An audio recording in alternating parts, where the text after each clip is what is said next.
Hey, it's Glenn, and I'm sitting in a very creaky chair. I can't find where I need to squirt the WD-40 to make this thing stop squeaking. Yeah, anyway, to be honest, I am not in a good place right now. At all. I don't know, I don't want to vlog. I just feel like that's the best way for me to get out of my head, and I probably need to vlog because I'm at a point, in my, the story I'm living that I don't know how it ends, that we're all doing. But for me, it's the one I'm trying to chronicle in this vlog series. I'm at a point that feels significant, like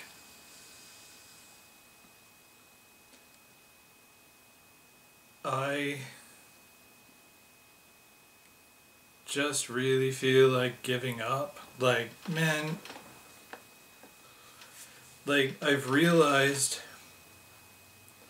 all of the snowballing problems in my life right now are unfixable. Just combined. There is no fixing this. There's nowhere to go. There's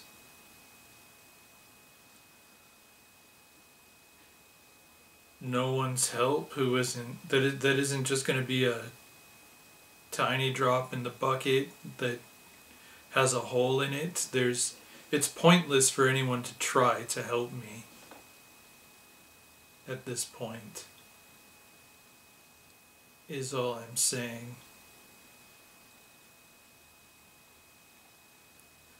Like, there's just, the hole's too big. The hole's way too big. I can't mention everything in detail, but I mean, let's talk about my car insurance for one. My car insurance, that's more than most people's car payments, is one of the problems. I can't get these people on the phone. Their website barely works. Like, things like change my policy or anything of the sort doesn't work. One thing that did work, which I thought was a win, was turning off Autodraft. So I turned off Autodraft this month. For this month, I guess, before my payment was due. Like, well before my payment was due. I think it was last month after it auto-drafted, when I didn't think it was supposed to, and I got on to check, and oh look, auto-draft was turned on. Did I turn it on? Don't think so.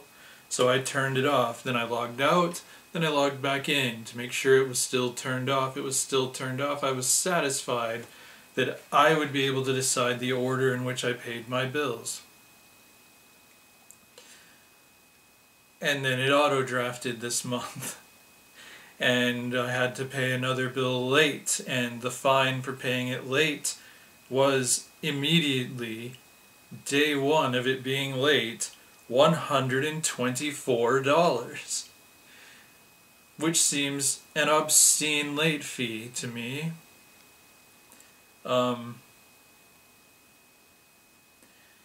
And now I'm trying to get new car insurance.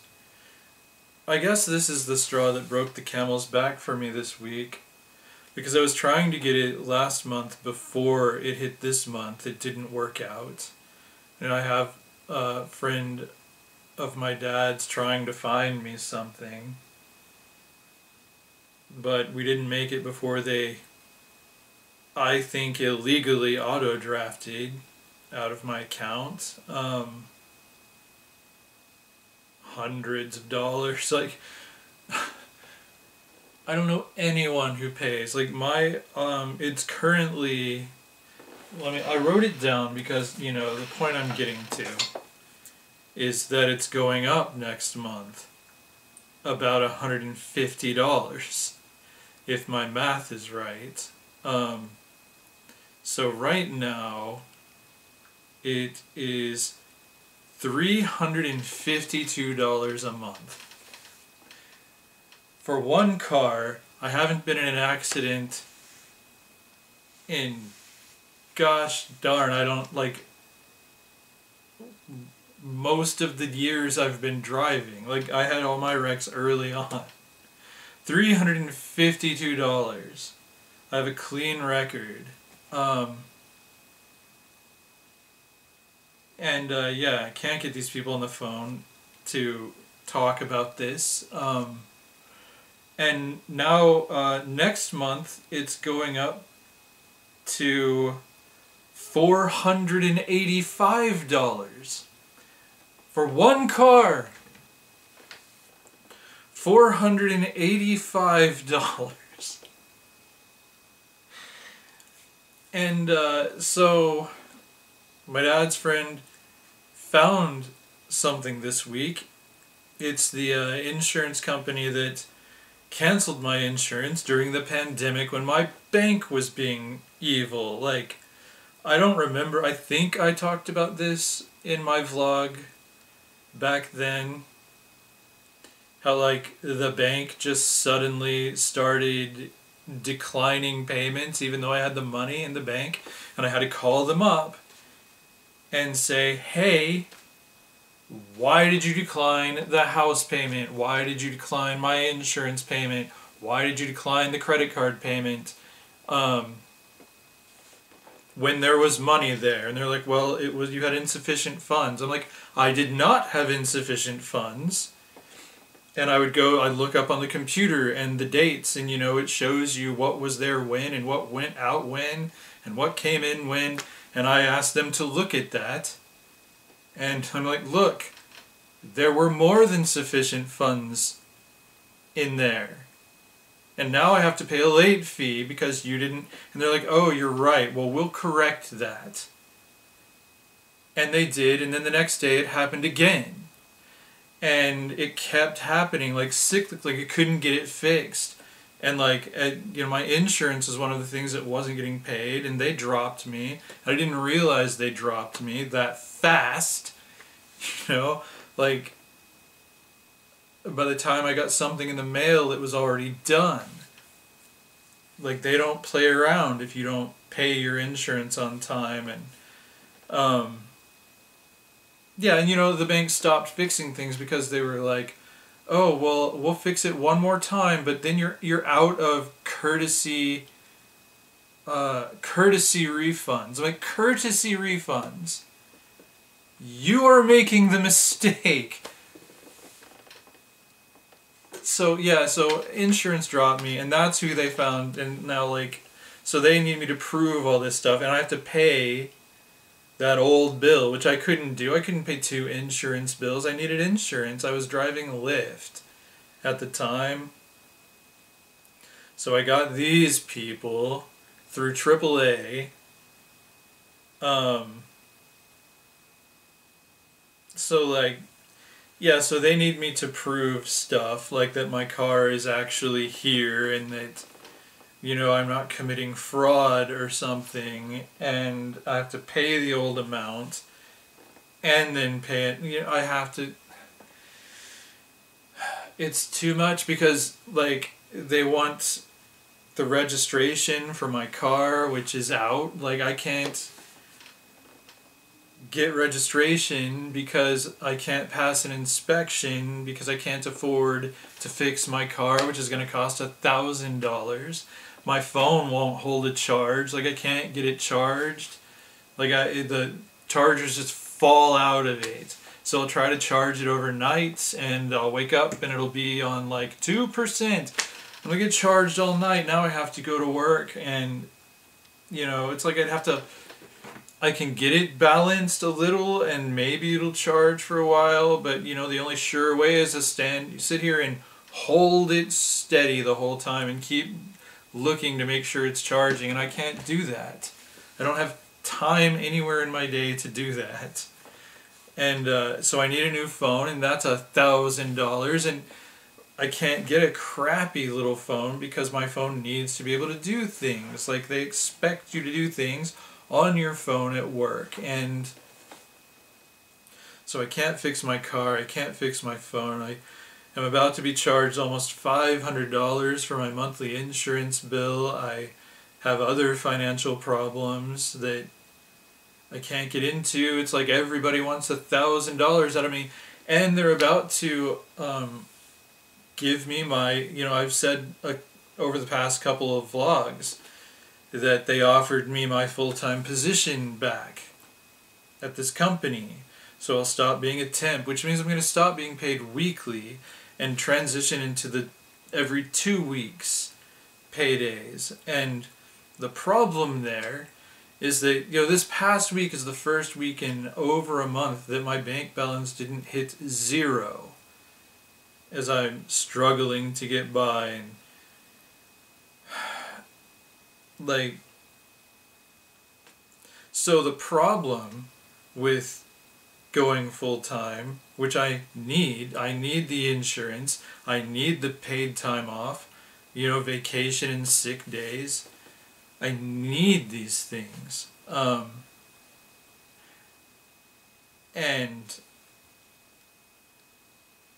you know, the problem is that when I shift on to the new pay schedule, well, you know, you don't get paid for the 2 weeks you just worked.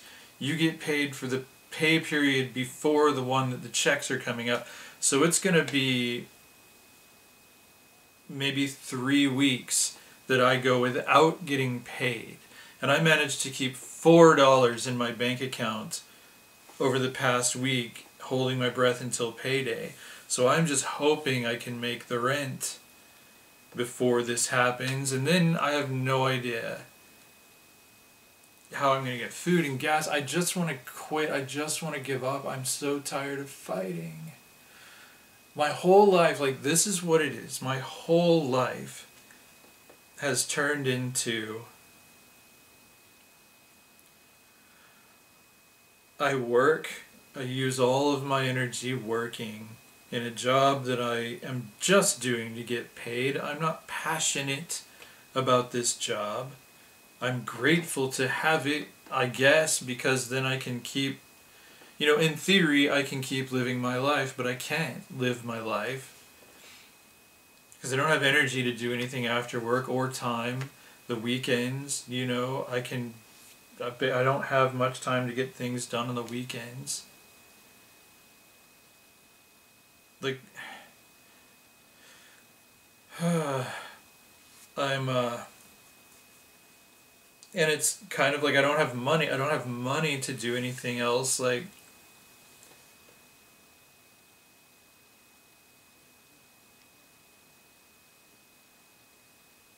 I just feel like I'm fighting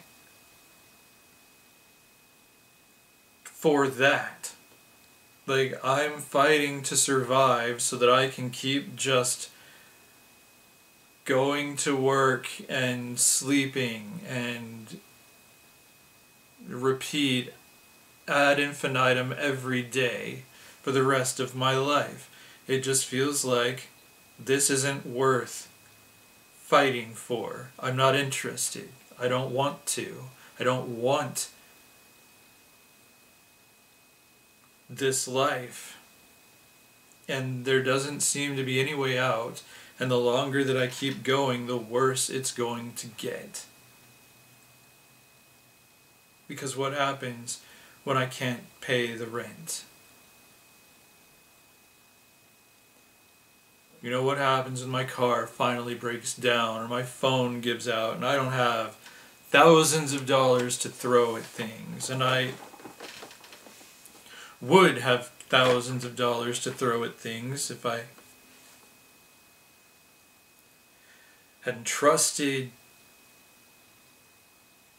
the wrong people for whom I look back and I'm like, there's no way you could have known. Like, these were people you've trusted forever, people. Like, I shouldn't be broke right now, but I am, and I can't get out of it, and I just keep asking myself, why am I fighting for this? Why am I fighting to perpetuate this when I have absolutely no desire to perpetuate this?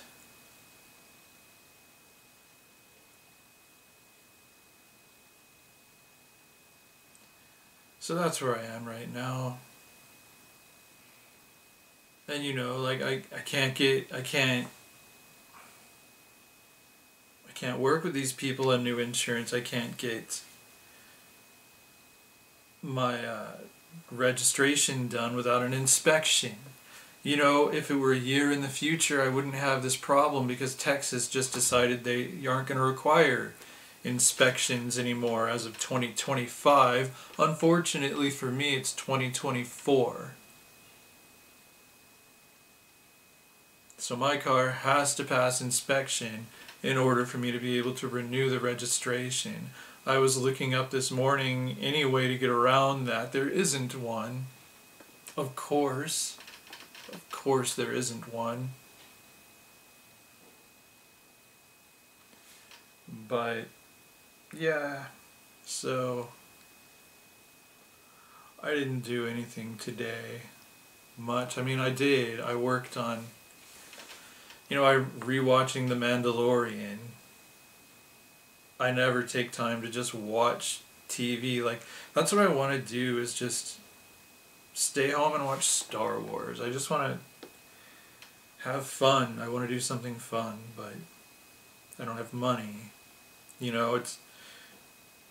I'm going to have to probably cut off all my streaming stuff.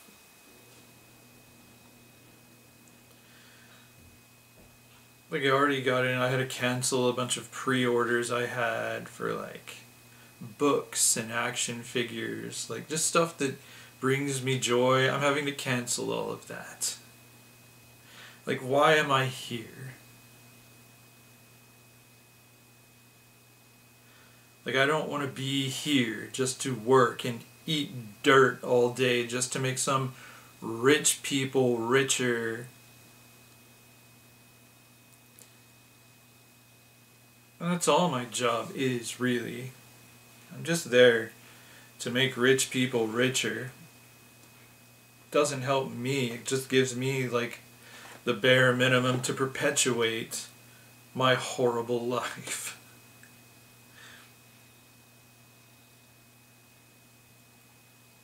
So, here I am. And I don't know, like, I hate being negative in my vlog. I don't like this, but if it's gonna be a genuine expression, then every now and then I have to be negative. I have to be honest when things are not okay. And they're very, very, very not okay.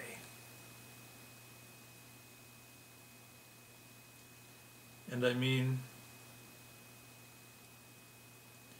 what else is there to say? I'm going through the motions. Like, when I after I watched, like, 4 episodes of The Mandalorian today, like, I'm on season 2. I started working on, like, for my writing, I've got these things I came up with called Master Chronicles for all my interconnected universes, where it's like the one I'm working on. It's like a 2,000, almost 2,000 page timeline, basically. And I'm just, tweaking it because I have a lot of stories I want to tell in that world. But I just feel like I'm lying to myself. Because when am I going to have time? When am I going to have energy? Like this, it doesn't take as much energy to do timeline stuff. I'm not plugging in to characters so much.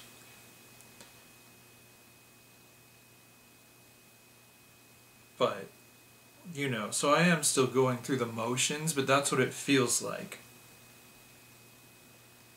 It doesn't feel like I'm really doing anything. It just feels like I'm pretending to be alive. Like I'm pretending that there's a future past midsummer for me.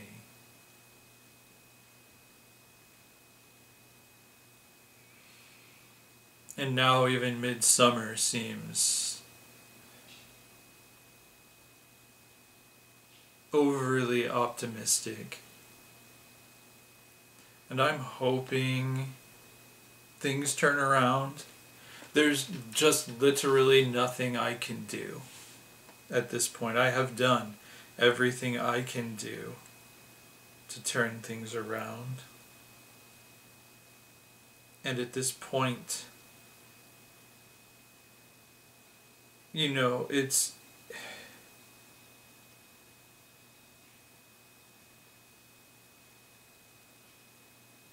it requires a miracle. And that's not something you can rely on, because maybe it's just your time. Like maybe it's just supposed to end this way. And that's how I'm feeling more and more. Like, I feel like my life ended 11 years ago. Like, I got robbed. I got held up at gunpoint in my truck. I don't know if I've told that story on here. I mean, like I've said before, I can't just sit around and watch my old vlogs. But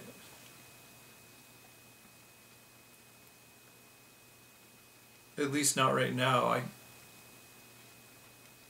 It would be great if one day I could be 90 years old and look back and watch my old vlogs and enjoy it.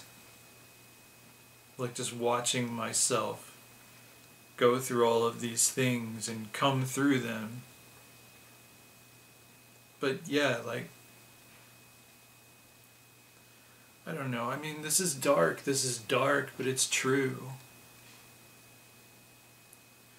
Like, I just wish he would have pulled the trigger. I just wish...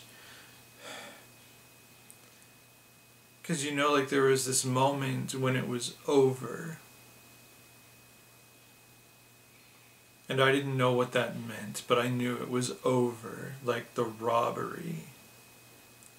Where he made me turn around, and I'm in my truck, and he's getting out to leave. And he makes me turn around so I can't see him. And I was thinking, okay, here we go. This is where he shoots me in the back of the head.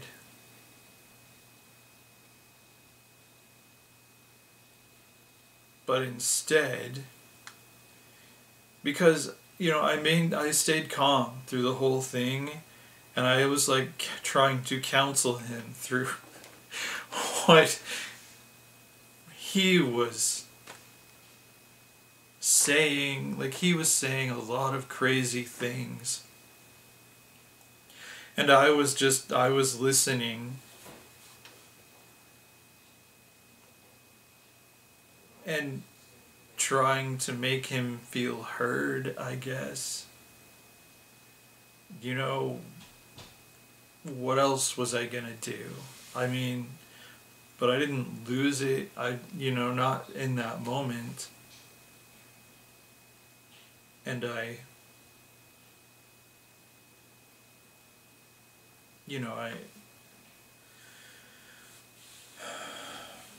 just, I just kept talking and listening and trying to be understanding, and I guess that did something for him. Because I'm turned around, facing away from him, waiting for him to pull the trigger. And I'm just like, I don't know how to explain it. Like, I was trapped in that moment for months, if not years. I don't remember at what point in counseling I stopped waiting for the trigger to get pulled. But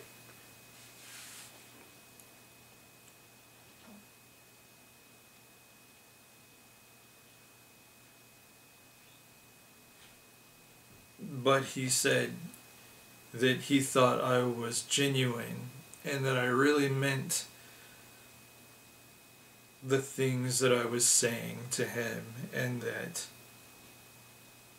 yeah, he was stealing all of my money except for $27.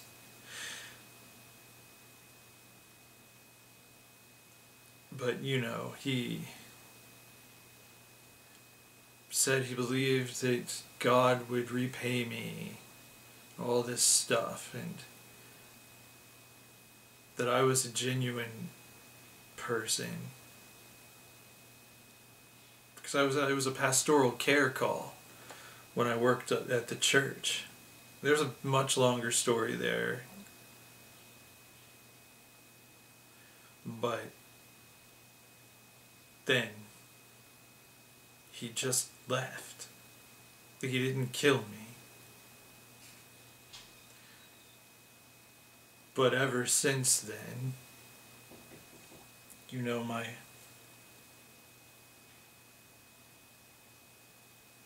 whole life has fallen apart. Like, just I've been in a downward spiral. Because after that, I lost my job. That's a longer story too. I've never told that story on here because I didn't want to get sued, but nobody involved works at that church anymore. Maybe it's time for me to tell that story. About how basically that event was used to manipulate me into resigning.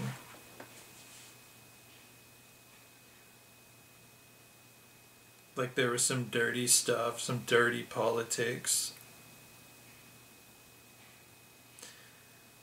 And so, I was supporting my mother at the time.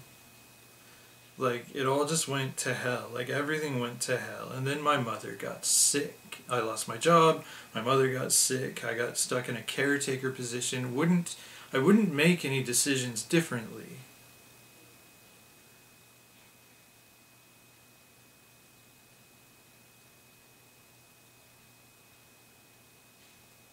Not that anyway. Like, maybe not trusting the same people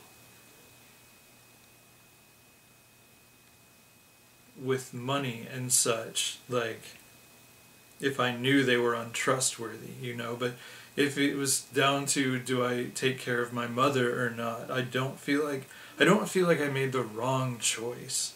And I don't feel like, in my ignorance about someone's true nature, I made the wrong choice to trust someone. Like, I didn't know, but now I do. And anyway, so it went downhill. The pandemic happened. Like, my mother died. Just, my house was stolen by pirates. And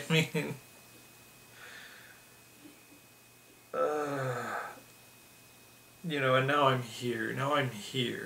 And just going down the drain, and it's just been a lingering, pointless existence, like a lingering, pointless ending, an epilogue to a great life. Like if I had been shot in the back of the head that day, I would have died feeling just really good about my life. But here I am, 11 years later, for some reason, still alive, and not getting any joy out of life. Just fighting to keep from going under so that I can keep fighting.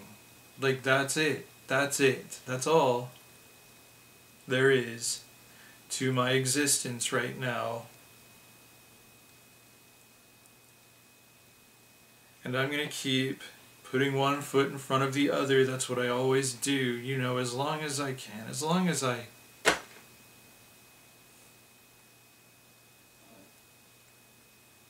can. I'll keep putting one foot in the other. So don't give up on me yet. But just right now, I really wish that guy had shot me in the back of the head.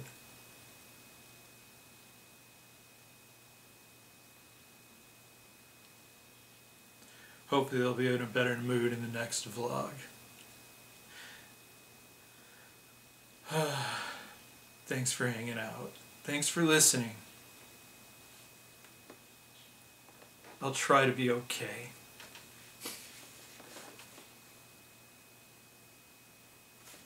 I mean, I really will try.